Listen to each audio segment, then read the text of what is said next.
Hello, story lovers. Welcome back to my channel, Madly in Love Part 269.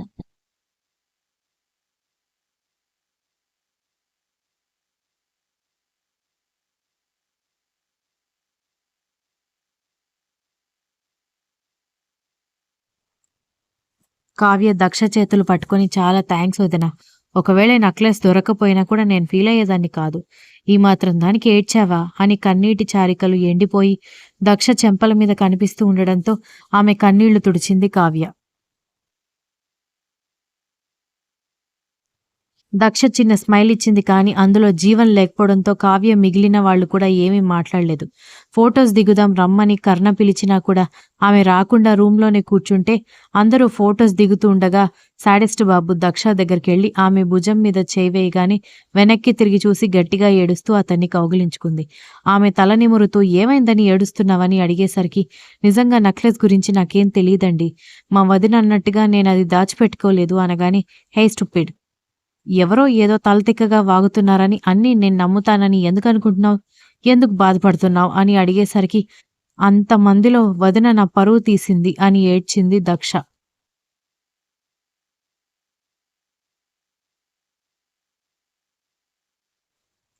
ఆమె అలా ఏడుస్తూ ఉండడంతో కాటుక చెదిరిపోయి పాపిట్లో కుంకుమ కూడా చెదిరిపోయి నల్లపూసలు మంగళసూత్రం స్థానభ్రంశమై అస్తవ్యస్తంగా ఉండడంతో తన పాకెట్లో ఉన్న కర్చీఫ్ తీసి ఆమె కుంకుమ కాటుక అడ్జస్ట్ చేసి నల్లపూసల దండ మంగళసూత్రం కూడా నీట్గా ఆమె మెడలో వేసి, చూడు నీ గురించి నాకు తెలుసు, నేనేదైనా కొనిస్తేనే మూతి 30 వంకర్లు తిప్పి నువ్వు కావ్య కోసం ఇచ్చిన నెక్లెస్ దాచిపెట్టుకుంటావని నేనెలా అనుకుంటాను?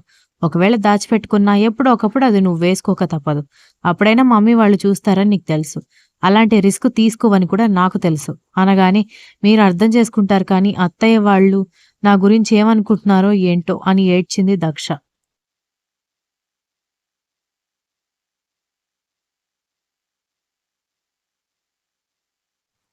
నువ్వు ఫుడ్ కంటే ఎక్కువగా వాటర్ తాగుతావా అని అడగడంతో సంబంధం లేకుండా అతను ఎందుకు మాట్లాడుతున్నాడో అర్థం కాక అయోమయంగా చూస్తూ ఉండడంతో ఏం లేదు, ఎంత ఏడ్చినా నీకు వాటర్ ఫ్లో ఆగకుండా కళ్ళలో నుంచి వస్తూనే ఉంటుంది కదా, అందుకే డౌట్ వచ్చింది అని అడిగాడు. దక్ష అతని గుండెల మీద కొట్టి, పోండి ఎప్పుడు ఇలాగే ఏడిపిస్తూ ఉంటారు, నేను ఇలా బాధపడుతుంటే మీకు కామెడీగా ఉందా అనగాని ఎందుకు బాధపడుతున్నావు, అందరికీ నీ గురించి తెలిసినప్పుడు అనగాని మీకు తెలుసు అత్తయ్యకి అని అంటుంటే మీ అత్తయ్యకి కూడా నువ్వంటే ఏంటో తెలుసు, అందుకే కదా నీ మీద నమ్మకంతో నీకు నెక్లెస్ ఇచ్చింది అని అన్నాడు.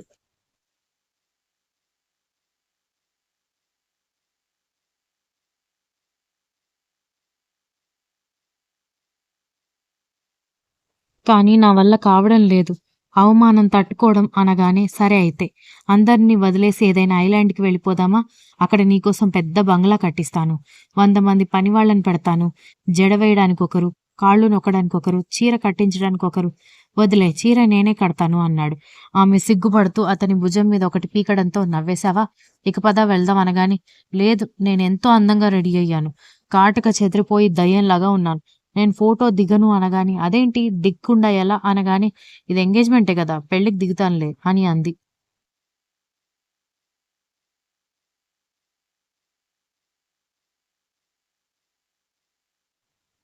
ఇంకా సరే అని ఆమెని బలవంతం పెట్టకుండా ఇద్దరూ అక్కడే కూర్చుని మాట్లాడుకుంటూ ఉన్నారు.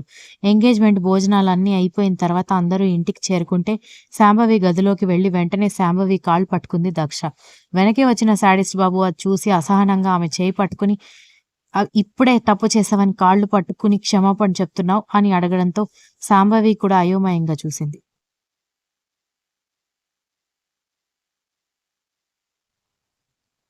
ఆ నెక్లెస్ నిజంగా నేను దాచిపెట్టుకోలేదు అత్తయ్య, అసలు అది ఎటుపోయిందో కూడా నాకు తెలీదు, దయచేసి నన్ను తప్పుగా అర్థం చేసుకోకండి అని దక్ష ఏడుస్తుంటే, ఓసి పిచ్చి మోహన్ దానా, ఎప్పుడైతే నా కొడుకు నేను ఇచ్చిన నెక్లెస్ కాకుండా వేరే నెక్లెస్ తీసుకొచ్చాడో అప్పుడే నీ పరువు పోకూడదని ఆ నెక్లెస్ తీసుకొచ్చాడని నాకు అర్థమైపోయింది, నాకు కూడా మీ వదిన మీదే అనుమానంగా ఉంది, ఈ మాత్రం దానికి నేనేదో అనుకుంటానని ఏడుస్తున్నావా అని అడిగింది శాంభవి.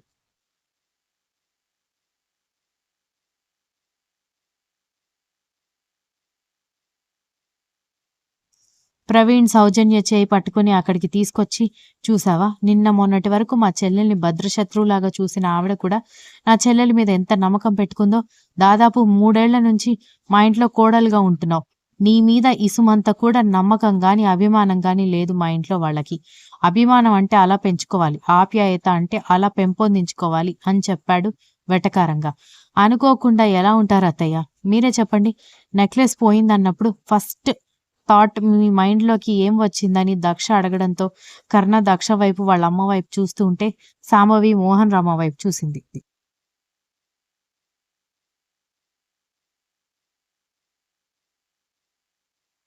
ఏదో ఒక ఆన్సర్ చెప్పండి. లేదంటే అది నిద్రపోదు, మిమ్మల్ని నిద్రపోనివ్వదని శాడిస్ట్ బాబు వెటకారంగా చెప్పడంతో దక్ష కోపంగా భర్త వైపు చూస్తూ ఉంటే, ఎందుకురా దాన్నెప్పుడు ఏదో ఒకటి అంటూ ఏడిపిస్తూనే ఉంటావని శాంభవి అడిగింది. మరి లేకపోతే ఏంటి? నీ గురించి అందరికీ తెలుసు. ఎవరూ నీ గురించి ఏమనుకోవడం లేదని రూమ్‌లో అంతసేపు నచ్చజెప్పానా? మళ్ళీ ఇక్కడికొచ్చి ఏడుస్తోంది అని అన్నాడు చిరాకుగా.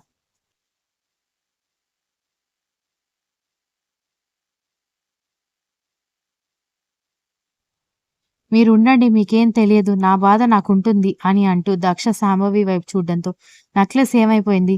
తను జాగ్రత్తగా దాచిపెడితే నెక్లెస్ ఎలా మాయమవుతుంది అనుకున్నానే కానీ దక్షే దాచిపెట్టి ఉంటుంది. అందుకే నెక్లెస్ మిస్ అయిందని నేను అనుకోలేదు అని అంది శాంభవి. అదేం లేదు నేను ఫీల్ అవుతానని మీరు నిజం చెప్పడం లేదు అనగానే కర్ణ కళ్ళు చిన్నవి చేసి సీరియస్‌గా చూస్తుంటే శాంభవి తల పట్టుకుని నిజంగా నేను నీ గురించి ఏమీ అనుకోలేదే పిచ్చి పుల్లమ్మ. అనవసరంగా ఎక్కువగా ఆలోచిస్తున్నావని శాంభవి చెప్పింది.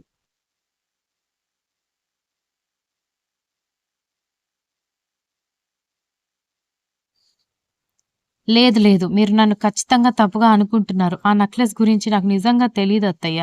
నేను నా చేతులతో బీరువాలో నా చీరల కింద నెక్లెస్ భద్రంగా దాచిపెట్టాను. తాళం చెవి కూడా మా రూమ్‌లో పరుపు కిందే ఉంది అనగానే దక్షకి వెంటనే ఏదో స్ట్రైక్ అయినట్టు కర్ణ వైపు చూడడంతో ఏంటి అని అడగడంతో మీరు బీరువా తాళాలు ఎలా ఓపెన్ చేశారు అని అడిగింది. నా దగ్గర బీరువా తాళాలకి స్పేర్ కీస్ ఉన్నాయి అని శాడిస్ట్ బాబు చెప్పడంతో మీ దగ్గర ఎక్కడి నుంచి వచ్చాయి అనగానే నీకేమైనా పిచ్చా? ఈ ఇంటికి నేను చిన్నప్పటి నుంచి వస్తున్నాను. ఇది నా ఇల్లు. నేనొచ్చినప్పుడల్లా అదే రూమ్‌లో ఉండేవాడిని. అది నా కబోర్డ్ కాబట్టి దాని స్పేర్ కీస్ నా దగ్గరున్నాయి అన్నాడు.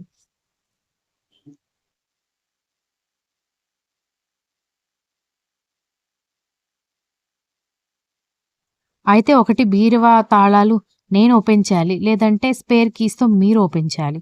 అందులో ఉన్న మీ డ్రెసెస్ అన్నీ ఖాళీ చేసి నేనే షెల్ఫ్‌లో సర్దిపెట్టాను. ఇప్పుడు అందులో ఉన్నవన్నీ నా చీరలు మాత్రమే. అయితే మీరు నేను కాకుండా ఇంకెవరు ఓపెన్ చేసుంటారు అని అడిగింది దక్ష. ఇంట్లో అంతమంది ఉన్నారు కదా! పైగా తాళాలు నీ దగ్గర పెట్టుకోకుండా పరుపు కింద దాచిపెట్టానని నువ్వే అంటున్నావు. ఎవరో ఒకరు లోపలికొచ్చి తాళాలు కనిపించడంతో ఓపెన్ చేసి అందులో విలువైన నగలు కనిపించడంతో తీసుకునుంటారు.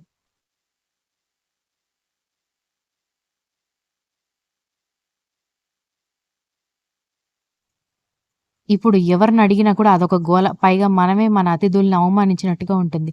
పోతే పోయిందిలే అలాంటి 1,00,000 నగలు నేను చేయిస్తాను. చేయించే స్టామినా నాకుంది. నీ మొగుడికి ఉంది. ఈ మాత్రం దానికి ప్రపంచంలో అదొక్కటే నెక్లెస్ ఉన్నట్టు ఎందుకలా ఏడుస్తున్నావు అని అడిగింది శాంభవి. దక్ష వాళ్ళేదో అనుకుంటారని ఏడుస్తుంది గాని, వాళ్ళామె గురించి ఏమీ అనుకోకపోగా ఇంకా ఆమె ఏడుపు ఆపడానికి ట్రై చేయడానికి అత్త, మామ, భర్త ముగ్గురు ట్రై చేయడం చూసిన సౌజన్య కడుపు రగిలిపోయింది.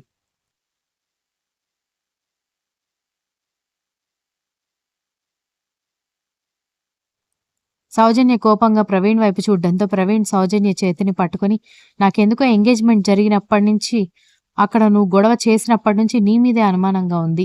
నిజం చెప్పు ఆ నెక్లెస్ దొంగతనం చేసింది నువ్వే కదా అని అడిగాడు. సౌజన్య కంగారు పడి నీళ్లు నములుతూ ఏంటండి మీరేమనుకున్నారు? నేను ఒప్పుకుంటాను నాకు కొంచెం నోటి దురుసు ఎక్కువే. పెద్ద చిన్న లేకుండా మాట్లాడతాను. అంత మాత్రాన దొంగతనం కూడా అంటగట్టేస్తారా అని కోపంగా అడిగింది సౌజన్య. అంత ఓవర్ యాక్టింగ్ చేయకు. నిజం ఒప్పుకుంటే నీకే మంచిది. నేను అందరి ముందు నిజం ఒప్పించడానికి ట్రై చేస్తే పోయేది నీ పరువే అన్నాడు ప్రవీణ్.